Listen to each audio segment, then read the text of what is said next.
We're exploring the stories of our faith. On Sundays, as you can tell by the graphics behind me, we're looking at that God invites us into a bigger story.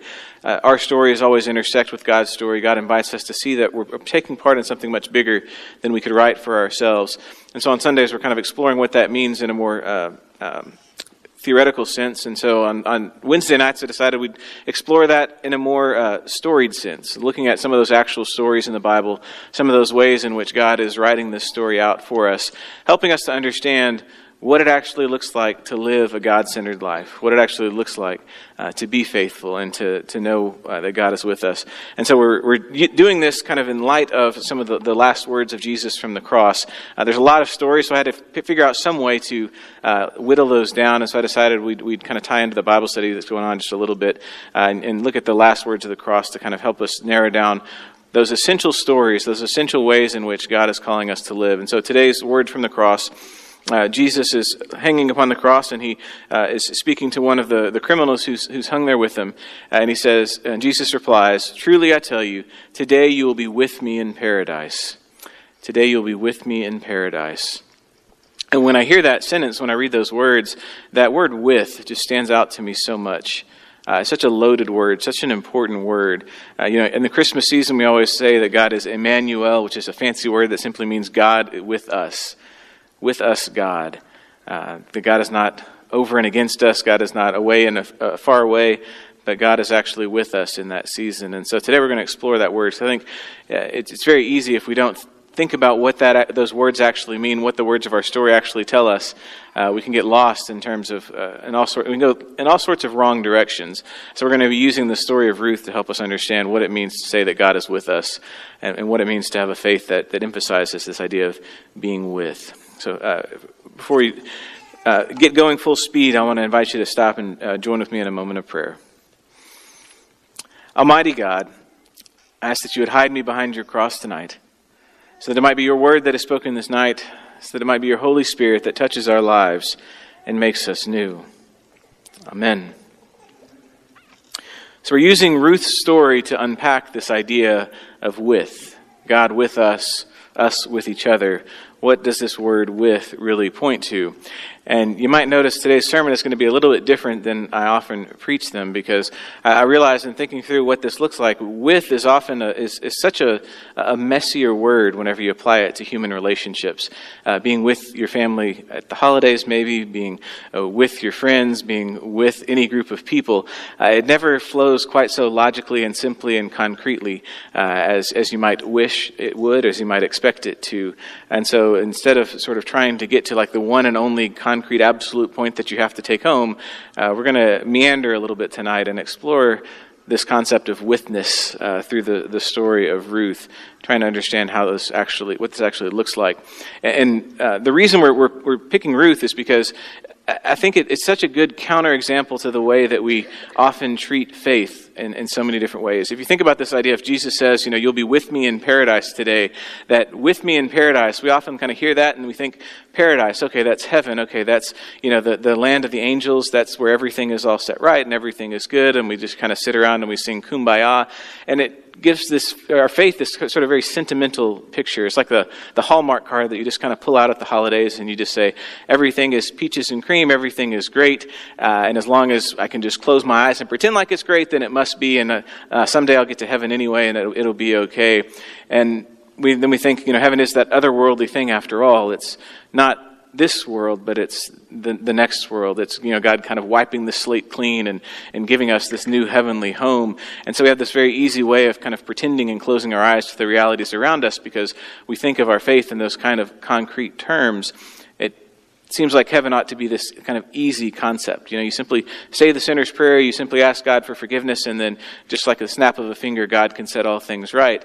And in all these different ways that our faith kind of permeates, and it kind of begins to seem like this thing that's about me, and this thing that we're supposed to get and to just kind of hand off to the world. This sort of nicely packaged idea that you just kind of get the right words, you get the right sentence, maybe a few concepts to go along with it, and then you can hand it on to anybody, they can receive God and then be done with it, and it's all good and it's all okay, and God will set it right in the future. And there's probably some truth to that for sure. There's some elements of that of God's presence and God's action that does guide us forward, that does guarantee the victory. But I think this idea of with really deeply challenges any sense of this faith being something so simple, this faith being something so neatly packaged and able to simply just be kind of handed on and set apart. And it kind of leads to this mentality in the way we do things. If we have that sort of nicely packaged idea, it leads to this mentality of doing things for others. I preach the word for them.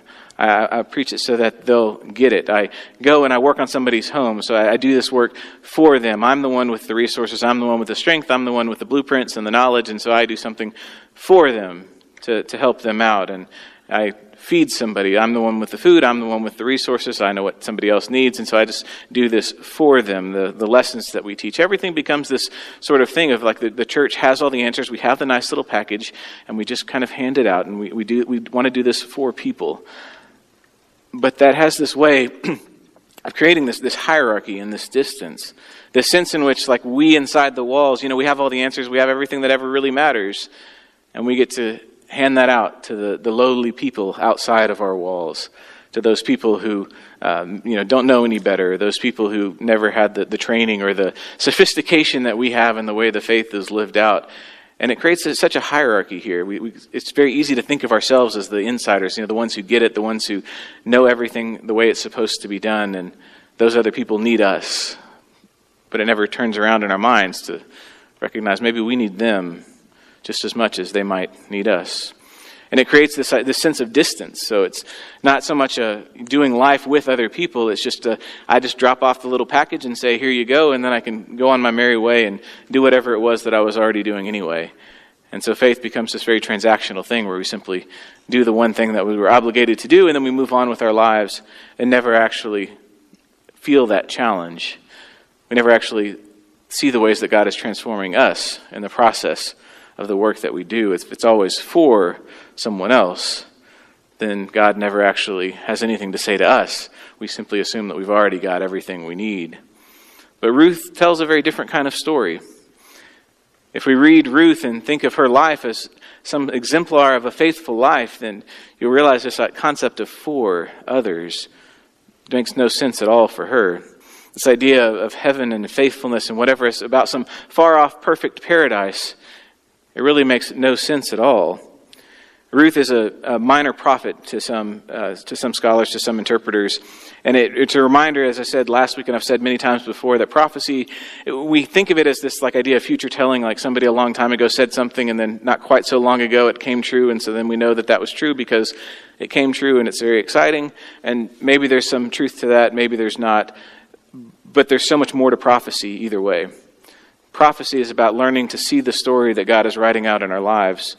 The prophets are the ones who open our eyes. They're the ones who help us to see that more compelling story, that bigger story that God is actually writing out in the background. And sometimes the prophet is the only one who can see it, the only one who can point it out for us. And Ruth tells exactly that kind of story. Her life is exactly that kind of message for us. So to go through the story of Ruth, just real briefly, kind of hitting some of the highlights. Ruth's story starts with Naomi and Elimelech.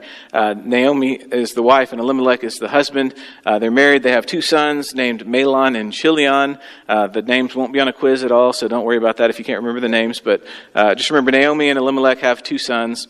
They live in Bethlehem, but there's a famine in the land. And so they decide to go to the region of Moab.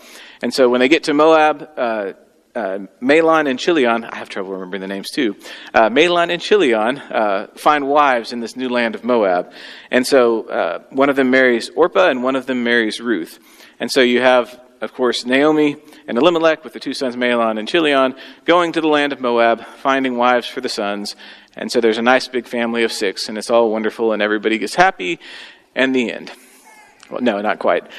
Actually, first Elimelech dies. So very soon after everybody gets married, everybody's happy, the patriarch of the family passes away. And then very soon after that, Mahlon and Chilion both pass away. And so it's simply Naomi with Orpah and Ruth, her daughter-in-laws, who are left. And I can only imagine the kind of sadness and the kind of tragedy this family would have been feeling and experiencing, especially Naomi feeling off in a foreign land, and now with her husband and her 2 sons all gone, with no one left but her 2 daughter-in-laws. And so Naomi speaks to them and tries to get them to go away.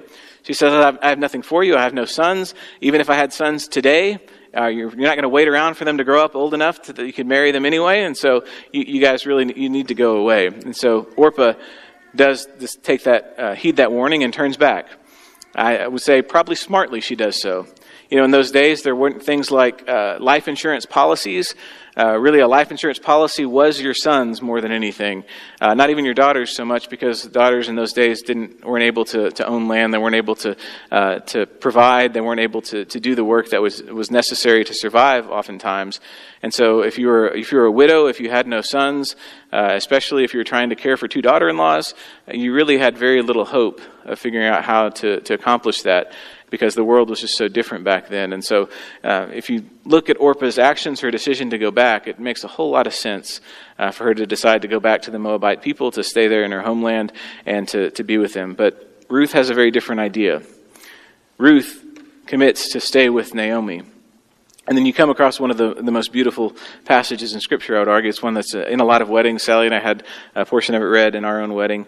But Naomi is talking to Ruth, and so Naomi says, "See, your sister-in-law has gone back to her people and to her gods. Return after your sister-in-law." But then Ruth responds to her. Ruth says, "Do not press me to leave you or to turn back from following you. Where you go, I will go. Where you lodge, I will lodge. Your people shall be my people, and your God my God. Where you die, I will die, and there I will be buried. May the Lord do thus and so to me, and more as well, if even death parts me from you." So when Naomi saw that she was determined to go with her, she said no more to her. It's this beautiful moment where Ruth has this opportunity to go back, to live the easy life, to take the easy choice, to go back and simply be with her people. But instead, she commits to be with this widow, to be with this one who really had no means of providing for her, this one who was, as we'll find out as the story goes along, very bitter and very angry, very sarcastic, very hopeless. But Ruth makes that commitment to be by her side no matter what tomorrow brings. And so Ruth and Naomi go back to Bethlehem, and it's a beautiful little word play here that I have to point out that Bethlehem is Beit Lachem in Hebrew, which means the house of bread, quite literally the house of sustenance, the house of bread. And they had to leave the house of bread because of a famine. And when they left to go to a foreign land, there is when they actually lost everything. But now you see this beautiful returning back to the house of bread, returning back to find sustenance and hope there. And once they get back to Bethlehem, they meet Boaz, who is Elimelech's kinsman. So if you remember Naomi's husband, Elimelech, one of his cousins or brothers or something, we're not exactly told which kind of relationship it is. But they meet Boaz, and so Ruth goes out to glean in the field. Now, gleaning is just a fancy word for they would pick up the crops. They weren't quite as efficient as we would be now today, and so there were leftovers in the field, and so Ruth and some of the women would go by, and they would pick up whatever the harvesters left behind in the field, and that was how they would feed themselves for the day. It was not much more than a sort of subsistence existence. You could get what you needed for a day or two, maybe, but you'd have to go out and find another field to glean from going forward. It was not certainly a way of life by any means. But Boaz actually sees Ruth, and he encourages her, and he says, I can imagine some certain farmers might have been pretty upset that somebody's going through the fields and picking up the extra stuff, but Boaz actually encourages her and says, take what you need, take everything you need. He goes to his farmers and he says, leave a little extra. Don't worry about being so efficient. Just go ahead and make sure there's enough for people to glean, and especially for Ruth to glean. At some point, Boaz actually invited her in for a meal and was very kind to her and showed her that kind of hospitality.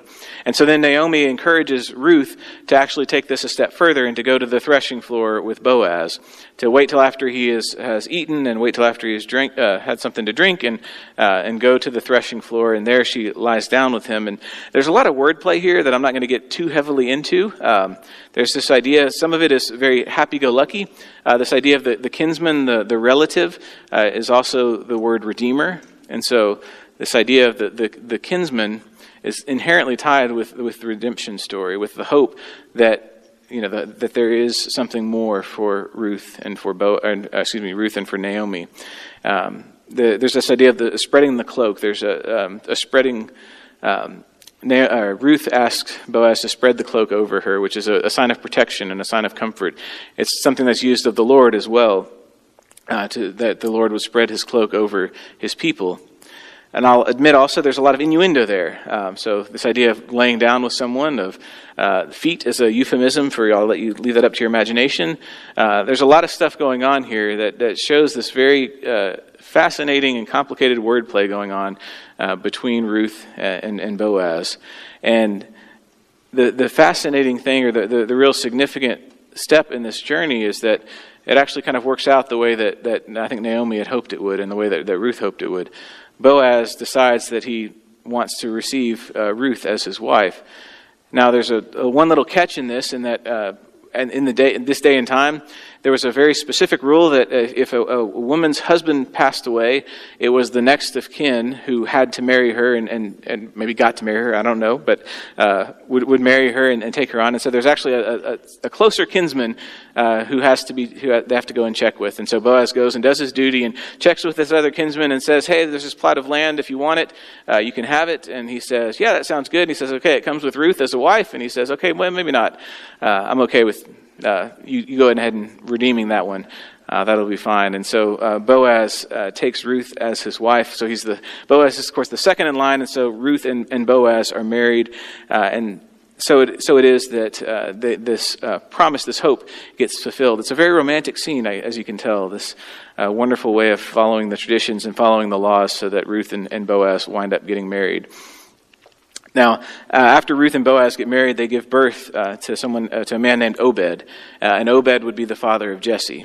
And if you know the fuller story, Jesse is, of course, the father of David, and David the father of Jesus. And so just keep that in the back of your mind for the moment. Because this with kind of life that Ruth represents is not some sort of like far off and distant reality. It's not some sort of Hallmark card moment, something that is fit for just kind of, watching the movie with your parents or something like that. It's a very complicated, messy, kind of weird life. It's something that has these ups and downs, this back and forth, and it's in which God fulfills God's promise. And God fulfills this promise even in spite of the people involved sometimes. And I think what's really fascinating, if you think about Ruth very deeply, it's actually the wrong people who are telling the right story here. It's all the wrong people telling the right story. It's kind of the way that the Bible almost always seems to work. I can give you 100 examples probably tonight. I'll limit myself just for the sake of time. But you have the Good Samaritan, where it's the Samaritan person, the one who's on the outside of the family of God, who does exactly what is right and shows how to be a neighbor. You have Jonah and the Ninevites. Jonah thinks that God should be just for those on the inside. The Ninevites repent and turn back from their evil ways, and they show what it looks like to be repentant. And Jonah is kind of a jerk about it. And he goes and he sits on a hill and says, God, smite them anyway. I really want this to happen. You have Rahab, who hides God's people in the walls, or in the city of Jericho before they come and invade. You have Jesus, who says, let the little children come to me. You have to have the faith like that of a child, even though children were basically worthless in his day. You have David, who is anointed as king, even though he's a murderer, even though he does all sorts of horrible things. You have the disciples, who are these untrained fishermen. They have no idea about how to public speak. They have no idea about how to travel, no idea about how to do anything they're going to be called to do as disciples. They're not the religious leaders of the day. And yet those are the ones that Jesus calls to be the primary people who spread the church and who share his message. It's the wrong people telling the right story. Then you have the women at the tomb after Jesus' resurrection. They're the ones who first find Jesus is risen. And they're the ones who run out with excitement and preach the first sermon to tell of the resurrection. You have Paul, who's the persecutor of the church. You have Moses, who's a great stutterer, who becomes the spokesperson for God's people. Time and time and time and time and time and time again, the wrong people tell the right story. And Ruth, I think, is the epitome of that idea. She's the shining example of what it means for the wrong person to tell the right story, to teach us what it means for our God to be a God of witness, to be with us. You have Ruth, who's this outsider who teaches God's people this lesson about faithfulness. Now, if you read Ruth, the fascinating thing about it is if you go just one book behind it, or one book earlier, you get to the book of Judges. And Judges is the book, so to give you the brief history, you have Abram called to go to the Promised Land. They go to the Promised Land. They wind up back in Egypt enslaved. They get from Egypt back towards the Promised Land. You get to Joshua, and there's this big conquest narrative, the people taking over the land, coming back to rightfully claim what is theirs. And then you have Judges, where you realize they didn't actually do all that good. You have this constant refrain. In those days, there was no king in Israel, and so the people did what was right in their own eyes. They do all sorts of horrible things. There's this whole cycle of Judges that goes back and forth and back and forth. And the book actually closes with that very line. In those days, there was no king in Israel, and the people did what was right in their own eyes. And then you have Ruth. Ruth, the outsider. This woman who had nothing to do with God's people, who does what is right in God's own eyes, who continues and helps to fulfill God's promise, even though Naomi thinks she's crazy. The wrong person telling the right story. And then even to make it even worse, it's this Gentile who winds up in the genealogy of Jesus. So, the genealogy of Jesus is such a significant thing for the Bible. There's actually 2 different recordings in Luke and in Matthew of the genealogy of Jesus. And you probably want to skip that part whenever you get to it. But it's so significant to place Jesus in that historical lineage. And here is this Moabite woman who is the one who is responsible for making this lineage continue. She's the mother of Obed, who's the father of Jesse, the father of David, on down to Jesus. And even more shocking still, she's not just an outsider, she's a Moabite. And if you don't know who the Moabites are, I had to look it up personally, I wouldn't blame you. The Moabites come from Lot's daughters after Sodom and Gomorrah. So there's this whole other kind of sketchy, maybe PG-13 rated R scene that happens after the story of Sodom and Gomorrah. Lot's daughters become impregnated by Lot, and one of them gives birth to Ammon, and one of them gives birth to Moab. They become the Ammonites and the Moabites. And so this is not just some generic outsider. This is the kind of the half-breed, the kind of one who's close enough so that you know who they are, but they're different, they're wrong, they're not okay. It's kind of like, here in Texas, I think A&M, when I went to Duke, nobody really cared that I went to Duke. Like, they're just, they're off on the East Coast, they're Duke. But if I'd gone to Texas, then my family might have had a revolt, or if I'd gone to Tech or to Baylor, it's that kind of, those people who are so close that you know that they're wrong. They're not just outsiders, they're the enemy, the direct enemy. That's who the Moabites are. And that's who God chooses.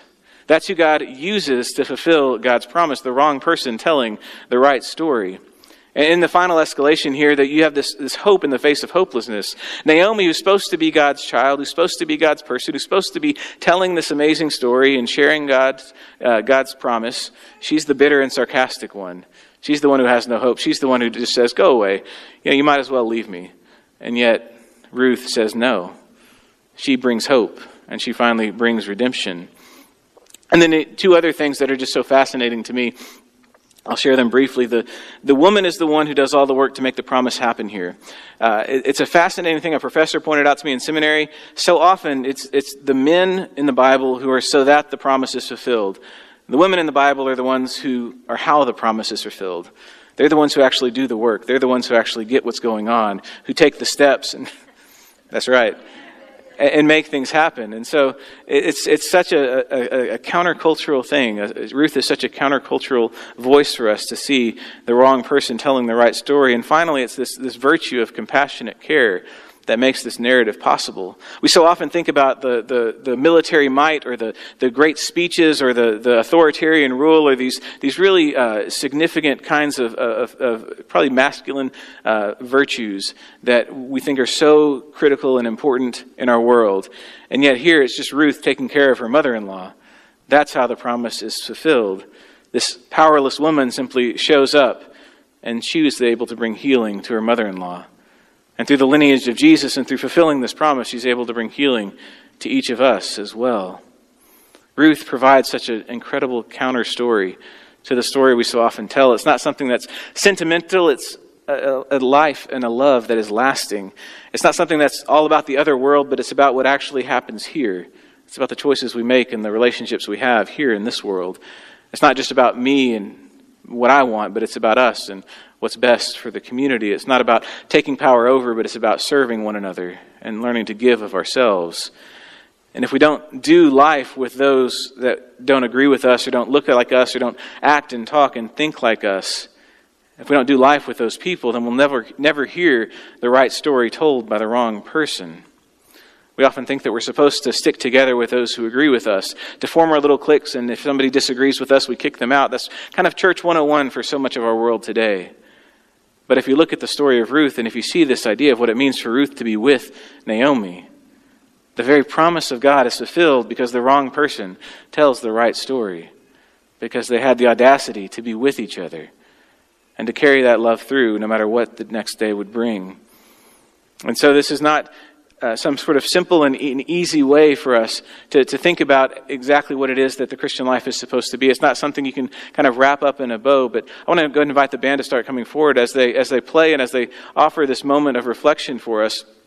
I want to invite you to consider what it means to be with the people in your life. What does it really mean for us to be a faithful witness, both with the family members, with the friends, with the people that we already interact with, but also with our neighbors, but also with the people who don't necessarily think and look and talk and act like us? To be with someone in the way that Jesus was with us is far more messy and confusing and transformative and deeply unsettling than the way that we usually do things in church. But that's at the heart of what it means to be a follower of Jesus. That's at the heart of what it means to see Ruth as this example of Christ's love in the world. To be with one another. To be with each other as Christ was first with us. So consider what it means to be with the folks in your life.